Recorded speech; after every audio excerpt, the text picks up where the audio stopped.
So let's talk about a swing variable that you might never have heard of, but it's a huge separator between good players and players with high handicaps, and that's hip sway. So what we've done at GOLFTEC is take the data and captured it from millions of swings.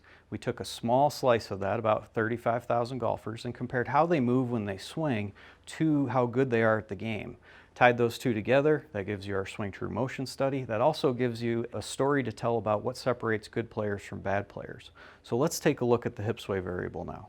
So every GOLFTEC lesson is taught with this hip sensor on. How this moves is a huge separator of skill. So the best golfers on average move that sensor about 4 inches towards the target at the top of the swing. That's what they do on average. That's a great place to start if you're struggling with hitting behind the ball.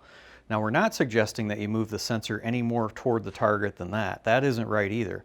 But on average, the worst players that we've tested never move the sensor far enough towards the target. So theirs is often 2 or 3 inches further away than the tour average is. This causes a host of problems, like on the downswing. The path of the club is hard to straighten into the ball. You can end up slicing across it. But also moving the sensor that far away from the target makes it really hard to hit the ball first, and you can hit a lot of fat shots.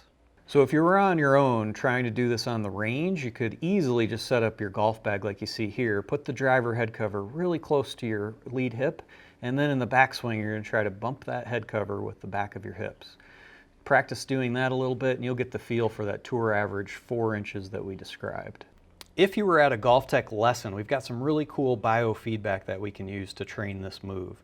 So as he moves to the top of the swing, if he moves his hip sway near that tour average, you'll hear an audible tone.